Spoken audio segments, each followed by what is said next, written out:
All right. Good afternoon, everyone, and welcome to our panel discussion.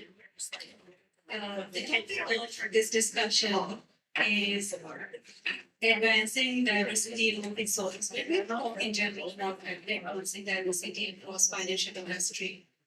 And I have Rita here joining me to have this discussion. Before we start, I am Rita Chaturvedi. I am an executive director at Morgan Stanley, and I run release and change management, wealth management technology in Morgan Stanley. I am also a co-chair on the DEI SIG at FINOS. And my journey started as a DEI SIG co-chair last year, when we won that I've been a member of the SIG from its inception about 2.5 years ago. The SIG is focused on advancing diversity, as you can tell, it's the SIG. And we do a lot of events across industry and throughout the year. But it's not just an event-focused SIG. Its primary objective is to advance diversity within FINOS as well as across the member companies that are actually the champions of this DEI SIG, companies like Morgan Stanley, Citi, BlackRock, and others. We do have a exciting lineup of our presence coming up at the Grace Hopper conference. It's actually next week, so coincidentally. We have an open source day on this Friday, and DEI SIG is going to be an important part of that open source day. It's a virtual event of, again, Grace Hopper, part of the conference, but it starts a day before the actual conference. And then there is also a panel discussion about addressing bias in software engineering in the age of AI, which our own Rima Perlmutter is going to be moderating. And again, there is going to be a panel from several members, companies as well. So please, if you are passionate about diversity and about advancing it within your own organizations, if you're involved with any of the initiatives around it, join us, come talk to us. Rima is here as well. You can connect with us and we can incorporate you into our own journey within FINOS and across the industry. So with that, I'm going to open it up to my panelists here, Serge and Jaya. I would like you to introduce yourselves, please. Serge, we'll start with you. Hey everybody, my name is Serge Bettencourt. I work at Citigroup, where I'm head of consumer data execution within the data engineering space at Citi Technology. I partner with Rita Chaturvedi on as a co-chair of a part of the diversity, equity, and inclusion SIG here with FINOS, and I'm also involved in several other diversity, equity, and inclusion initiatives at Citigroup. So, over to you, Jaya. Hi everyone, this is Jaya, and I am part of release and change management team in Morgan Stanley. And as you can tell, I'm part of Rita's team. And we are also partnering together next week for our Grace Hopper celebration event. As you can tell, I was told to blend in, so I'm wearing white chairs. And you could also tell that I'm a little bit nervous. So why don't we get started with that, Rita? I can't tell you're nervous, but yeah. My first question, Serge, I'll start with you again. What does DEI mean to you? Why is it important? And can you share some of your own experiences with us? Sure. So from my perspective, diversity, equity, and inclusion, or DEI, really refers to the depth and richness of perspectives that are represented within an organization, the extent to which they're included in definition and execution against a vision and a strategy of an organization. And then equity, I think, really pertains to accessibility of opportunities, accessibility to resources, as well as compensation across a given organization, irrespective of background or intersectionality. I would say that diversity, equity, diversity and inclusion, if you will, has been a major theme within my own life. I am the child of two immigrants from two different countries and grew up in a pretty we'll say, homogenous setting, if you will. So I've always sort of been aware of the different flavors that, perhaps my parents or my family added to the pot, if you will. But as it pertains, to work, right? I became acutely aware of the importance of these types of initiatives when I started my career early on in Citigroup. I happened to start in the Tampa, Florida office several years ago. And I was grappling with being very comfortable with my identity outside of work. I identify as a gay male, so I'm a member of the LGBTQIA plus community, but not feeling like I had the degree of security that I needed to feel comfortable being out at work. I didn't necessarily feel comfortable that it wouldn't limit my career opportunities, that I might not suffer negative repercussions of being open. And as a result, after 6 months to a year of being in a role and engaging with my colleagues and learning so much about their lives and really wanting to share more about my own life and sort of strengthen those relationships, I began to experience a lot of anxiety when I came to work, whenever conversations shifted towards some of the more personal aspects, and as a result, I was suffering from distraction, and my performance was effectively suffering. I had the benefit, however, of one of our the senior leadership members of our team was very active in what we called employee activity committees, and we had a very small but enthusiastic sort of pride celebration that happened that coming June, and through her own participation and engagement and promotion of participation in that event, I really came to see that I would be supported, supported at my place of work, and through having a conversation with her, I really opened up to sharing more of myself, bringing more of myself to work, and leaving myself open to being, impacted by building relationships with my colleagues. And as a result of that, my career trajectory really took off after that point. I was able to really come to work, focus on the work that needed to be done. I didn't have this noise in my background about, or in the back of my mind about how me being myself could effectively be consequential to what opportunities may be presented to me. And it's really changed the trajectory of my career, my sense of belonging, my sense of investment at work. And so just having had that experience and seeing the benefits of allyship, and then also seeing the benefits personally that I've been able to experience as a result of being myself, it's just really highlighted the importance of participating and being active on both ends. So yeah. Thank you, Serge, for sharing that with us. Jaya, same question for you. All right. So diversity and inclusion, what it means to me is being comfortable with who you are, and with that, while you are at it, embracing all differences, whether it is age, gender, ethnicity, language, culture, values, beliefs, experiences, and I can go on and on about it. And I would like to share my experience as well. So when I started my career, I had no women in my team. It was a 40-45 member team. And initially, I am not ashamed to say that I didn't put much thought to it, that why there is nobody in my team who is diverse, who is a woman, or belongs to a diverse community.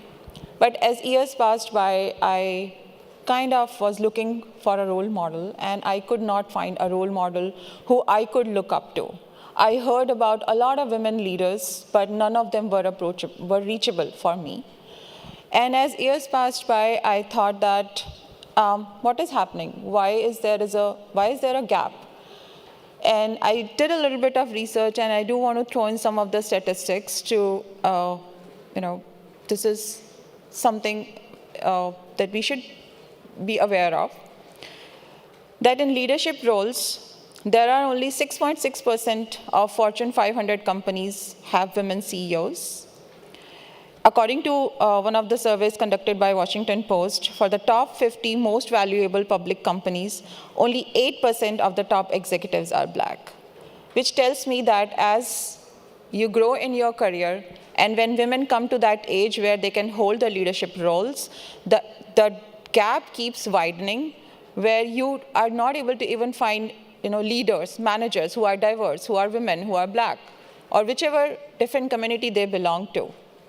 So that is what diversity and inclusion means to me, that distributing resources, distributing power across the board, not just to one person, not just to one community, not just to one person at all.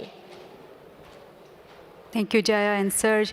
And one of the things that we keep hearing about is that diversity, equity, and inclusion is not just a nice to have, it also contributes to the bottom line of the companies. There are proven statistics around this that showcase the value of diversity to the profitability of the firms where it is valued and promoted. So with that, let's move on to the next question. Jaya, what do you think are some strategies that teams can use to encourage diverse employees' professional growth, and how do you advocate for it?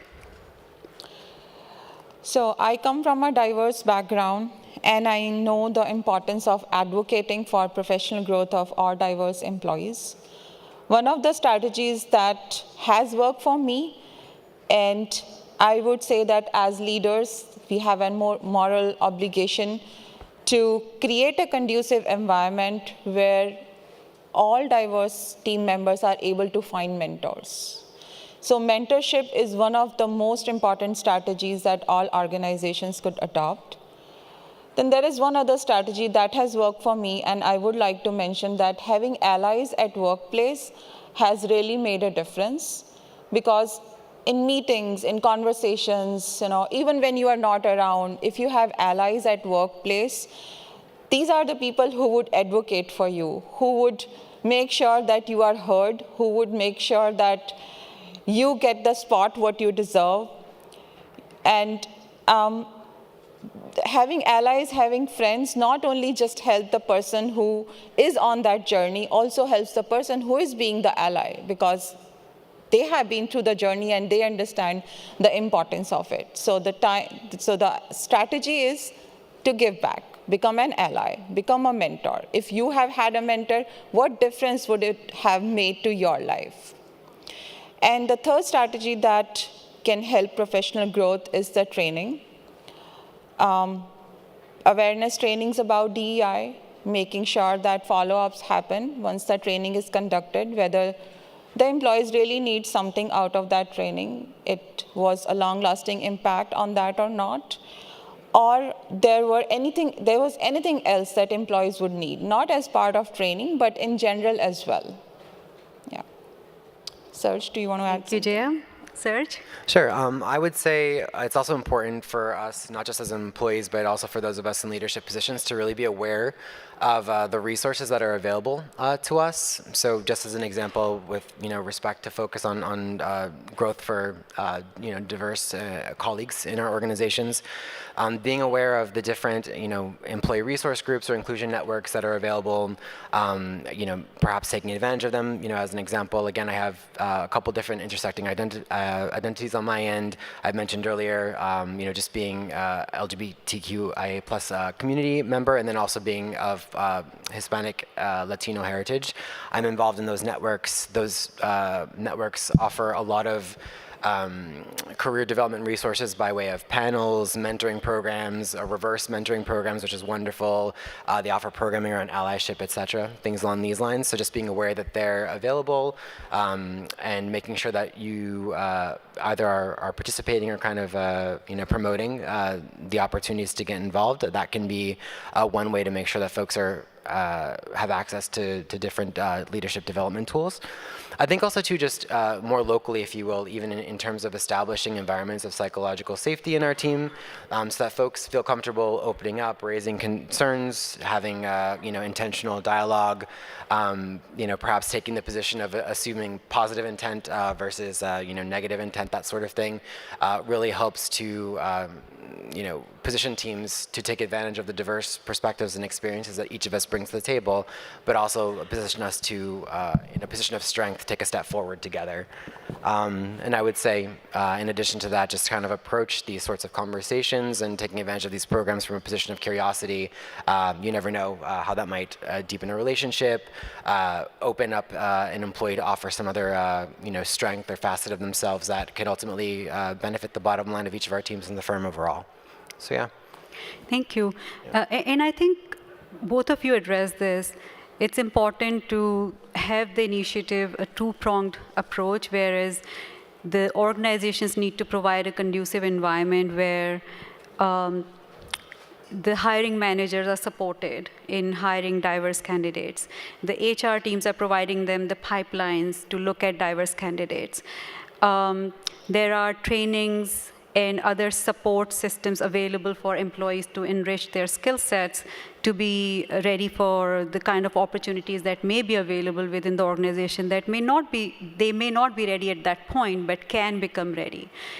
However, on the other side, the employees can also take charge in the sense that once they're part of an organization, finding that support system for themselves where they can find mentors and sponsors, allies, and advocates for themselves can also help them become part of the fabric of the organization and find the kind of support system that they really need to move up in the organization. So thank you, great answers. Let me start with you, Serge, this time.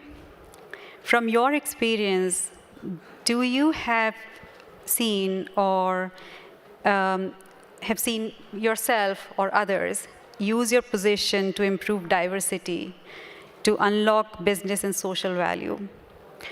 And part two of the question is, what are some of the obstacles in attaining diversity goals in front of the organizations?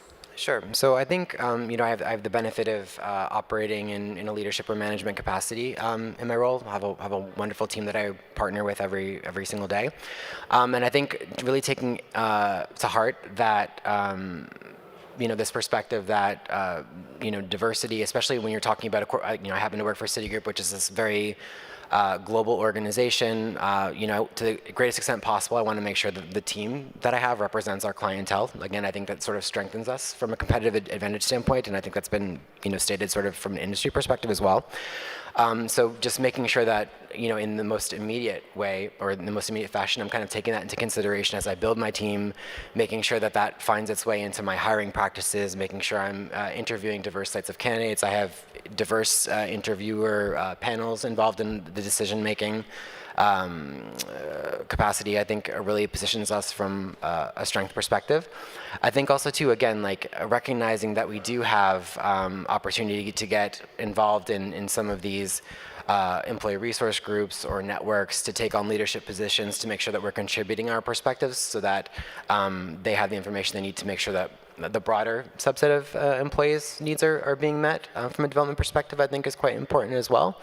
And then I think also too, and this sort of doubles or sort of takes us into the point around challenges, has to do with the sustainability of the programs. Like how are we making sure that, these programs are positioned for success in the long run, but also too, since a lot of the time, the resources that are involved in these organizations, they can be involved for several years and perhaps be susceptible to some burnout and things along those lines. Like how do we make sure we have a sustainable pipeline of leadership so that we are continuously generating new ideas that are applicable for the market conditions, and then so that folks also have an opportunity to kind of like step up and make sure that they're making an impact in that space as well. So making sure that the resources are in place, I think, is one of the bigger challenges, whether it's financial, sustainable leadership pipelines, et cetera, that sort of thing. Thank you, Serge. Jaya, any thoughts on this? In my former role, I have had the opportunity to be on the recruitment panel and influence the decision of hiring. With that, while we would focus on merit, there was also a focus on filling the gender gap, filling the diversity gap. So there was a lot of focus on, hiring the candidates, but yet focusing still on the merit. So in one of those positions, I did encounter several scenarios where there would be debates that, who you should hire. Should you go with merit or just go with diversity? Just fill the gender gap. So all of those tug-of-war questions that would keep coming up. But as leaders, we have the, judgment to make the right decision, not to only focus on merit, but also to focus on the diversity, because people come from different backgrounds. Not everybody had the same opportunities. Not giving them the right, not having the right opportunity could lead to several different consequences where a hiring panel would not see at the time. But as a leader or as a recruitment panelist, you have the obligation to see through that. So that would be one of the opportunities for all of the leaders and call-outs. For the potential obstacles, I would say that even when we are in a community, we are part of a community where we would support Latin community, Hispanic community, we are part of South Asian community. But when it comes to support our own community in a small group, I think there is a lot more work that needs to be done and a lot more support systems that need to be built on so that we can, show up for support for each other. For example, yesterday in one of our sessions, there were some of the Morgan Stanley employees, even though they were not enthusiastic by one of our topics, but they showed us just to show us the support that we needed. So these are some of the things that you could do, not only for your diverse employee support, for a women support, but even as a colleague, you have that courage to just show up for your friends and allies. Well, thank you both. Great points. I just want to add and reiterate something that you said, Serge, which is the progress on the diversity front is so slow and so painstaking that sometimes it sets fatigue in organizations. Because even to make a 1% change, it takes years of effort across the organization to make that move. So I think the onus is on each one of us to make sure that we don't get discouraged if we don't see results in 3 months or 6 months or even a year. We keep at it, we keep going, and then the results will come, and maybe not in our lifetime, but at some point they will. And we just need to keep moving ahead and not give up.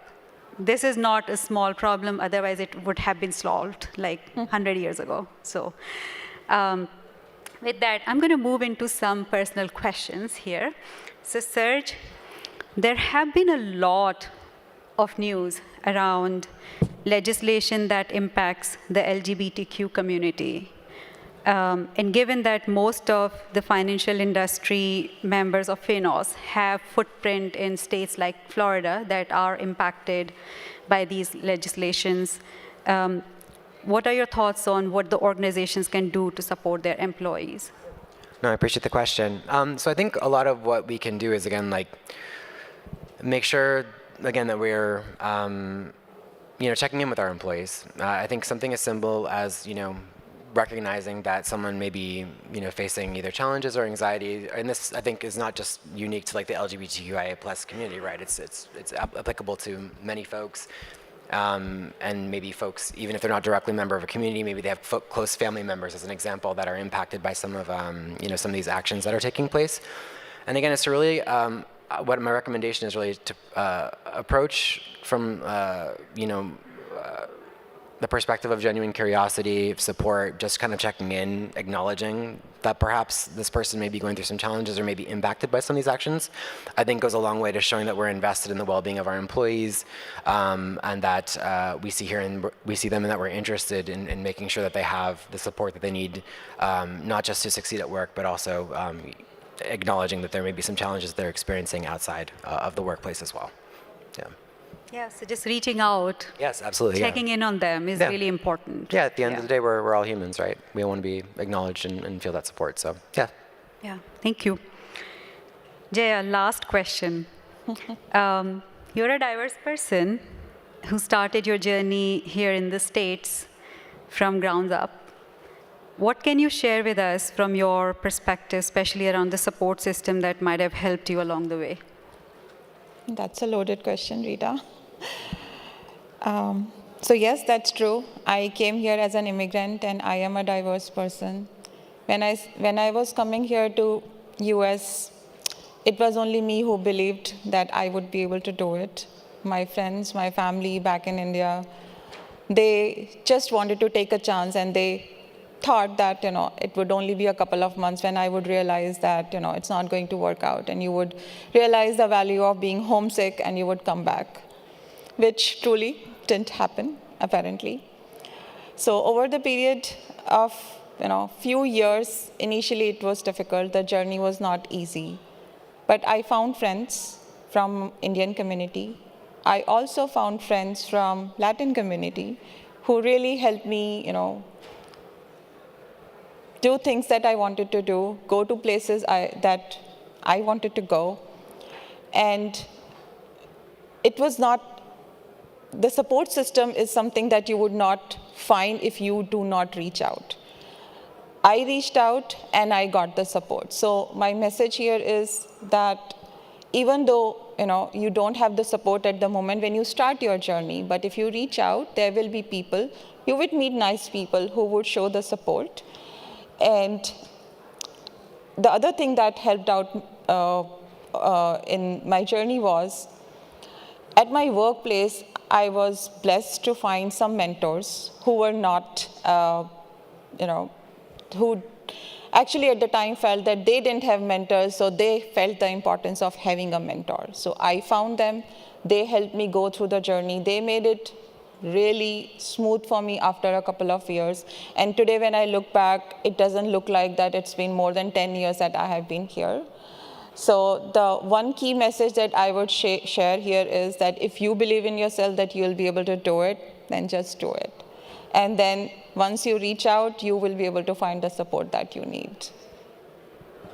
Great. Thank you for that message. So creating communities around you is important. And if you found your community, it's important to give back. So lend that community to somebody else who is on the same journey as you. And with that, I'm just going to bring it back to this FINOS community that we have created, which is the DEI SIG. So please reach out, be part of this community, and together, I'm sure we can make a difference, not just in FINOS, but financial industry as a whole. Thank you very much for being here. And if there are any questions, maybe we can take one or two questions.